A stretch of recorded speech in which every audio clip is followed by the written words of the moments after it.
The future has arrived. The age of self-driving cars is officially here. Hi there, everyone. It's Jeff, and this is Plain English, episode number 861 on Monday, May the 4th, 2025. They sometimes call this Star Wars Day. May the 4th be with you, they say. Today's episode and next Monday's episode are about self-driving cars. We have talked about them before on Plain English. Episode 33 was about an early crash with an Uber self-driving vehicle. Episode 760 was about the ethics of the decision-making in a self-driving car. Episode 684 was about flying cars. But today's episode is different. If you don't live in China or in a handful of U.S. cities, you might not realize just how much self-driving car technology has advanced. And I'm doing these two episodes now because I rode in a self-driving car for the first time last month, and I absolutely loved it. Today's episode is about the past and the present of self-driving cars. Next week, I'll tell you all about what it's like to ride in the passenger seat of a car with nobody else in the vehicle. This is episode 861, so you can find the full episode at plainenglish.com/861. Before we start today's story, I'd just like to remind you that the podcast is just one part of how we can help you upgrade your English skills. At plainenglish.com, you can make faster progress with active learning strategies. You can take quizzes, do activities, listen to the fast version of the audio, watch video workshops, practice what you learn, and even join a live call with JR and me. It's all about helping you build your skills to become a better, more confident English speaker. Sound good? Go to plainenglish.com to start your free 14-day trial today. Now, let's jump into today's story.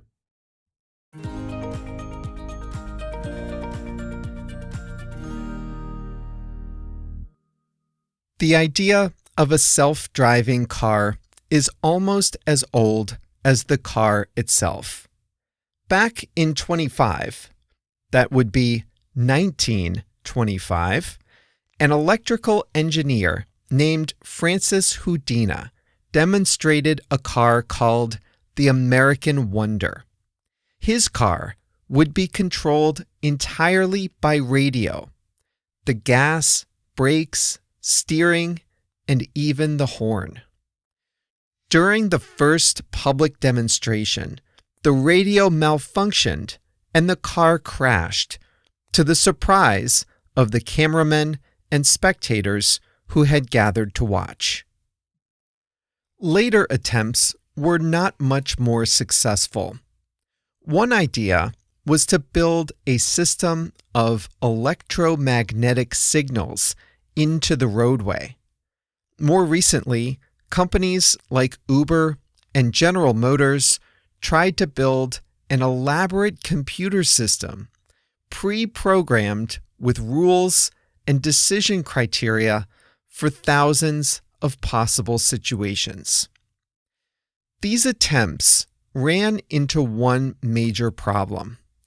Driving a car is hard, and it requires judgment and quick thinking skills that only humans have. The problem is the long tail. Most situations that drivers encounter are predictable. Right turns, left turns, lane changes, merging, pedestrians, slowing down, speeding up, bicycles, rain, hazards on the roadway. But then there's the long tail of things that happen infrequently. Any one of these may be infrequent, but taken together, they add up. A human, even an inexperienced human, can reason through an unexpected situation and make a good decision. But a rules-based computer system can't do that. Cruise was a self-driving company owned by General Motors. In San Francisco, a human-operated car hit a pedestrian. The woman fell into the street, where she was then hit by the self-driving cruise car. The car had been trained to pull to the side of the road in an emergency, and it followed the rule perfectly. But in the process, it dragged the injured pedestrian another 6 meters, something no human driver would do. This is the perfect example of how a rules-based system failed in a long-tail situation. The accident led to a loss in trust in self-driving cars, and General Motors shut down its cruise business and lost billions of dollars. But now we are living in the age of artificial intelligence. AI systems may not be perfect, but they can handle the long-tail situations far better than rules-based systems can. And so for the first time, the dream of a self-driving car is becoming a reality. If you live in China, this will not come as a surprise to you. Apollo Go, the market leader there, has served up 17 million autonomous rides and is operating at a pace of about 250,000 driverless rides per week. China is the market leader in autonomous driving, but the United States is catching up. Waymo, the market leader in the US, is a subsidiary of Alphabet, Google's parent company. Waymo operates in about 10 US cities and is testing its vehicles in several more. Its fleet of about 3,000 robotaxis gives about 500,000 autonomous rides every week and has logged over 200 million miles. And they are safe miles. Studies have shown that Waymo vehicles are involved in 80% fewer crashes than human drivers on the same stretch of road. And the majority of crashes the car does have are actually a human driver's fault. The biggest safety gains are at intersections, an especially dangerous area for human drivers. So if the technology is ready, then why aren't self-driving cars everywhere? First, governments have to approve self-driving cars. In the US, these decisions are made by state governments, and some states simply have not passed laws allowing self-driving cars on public roadways. Chicago, for example, would be a great place for self-driving cars. It has a dense population, the roads are straight and simple, and the terrain is flat. But the state legislature still hasn't passed a law allowing self-driving cars, so Chicago doesn't have Waymo. In Europe, no government has allowed commercial self-driving robotaxis. It's the same story in other parts of the world. The other hurdle is mapping. Autonomous vehicles need far more detailed maps than you and I need.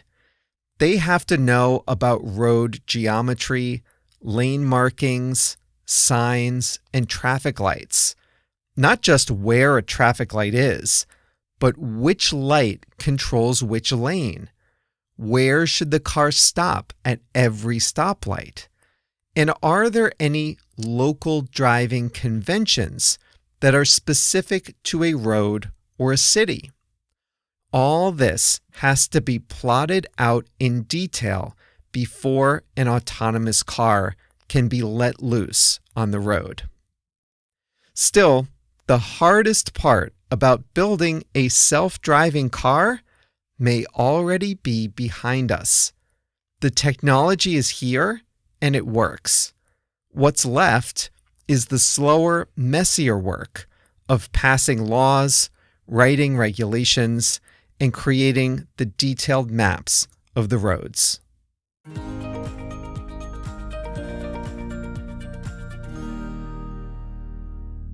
When we think about autonomous vehicles, we think about cars, but trucking is an important frontier in autonomous vehicles too. A company called Aurora has launched a commercial driverless truck service in the American states of Texas and Arizona. An autonomous truck can make a 1,600-kilometer drive from Fort Worth, Texas to Phoenix, Arizona in one day. A human driver would have to stop and rest for the night. One thing they haven't automated yet: refueling the truck at a gas station. So remember, next week, episode 863, I'll tell you about my personal experience as a passenger in a self-driving car. It was in Los Angeles. No spoilers, but I did live to tell about it. That's all for today, though. Episode 861. You can read the transcript of this episode, get the built-in translations, exercises, all that stuff at plainenglish.com/861. We'll have an expression for you on Thursday and my personal Waymo experience next Monday. Can't wait.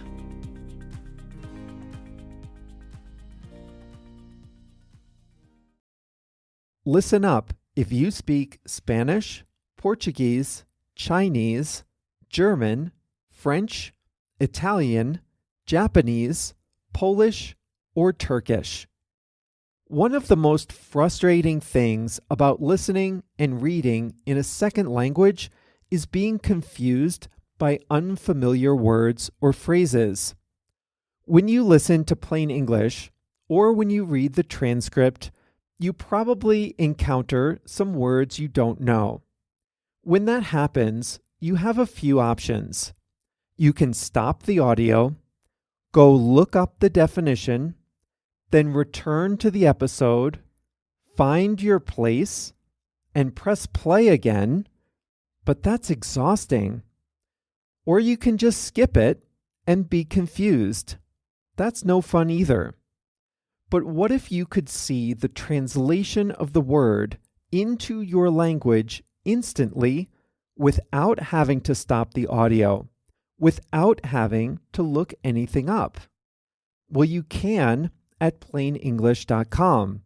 For each episode, we translate about 100 words and phrases from English to 9 languages: Spanish, Portuguese, Chinese, German, French, Italian, Japanese, Polish, and Turkish. And we highlight those words in blue. All you have to do is hover your mouse over the highlighted word, and you'll see the translation instantly. It works great on mobile too. It really makes listening a lot more satisfying, and it's a great way to expand your vocabulary in English. The best way to see these translations is to sign up for a free 14-day trial at plainenglish.com. During your trial, you can read as many transcripts as you like, all with the translations into your language. So sign up for your free trial today at plainenglish.com.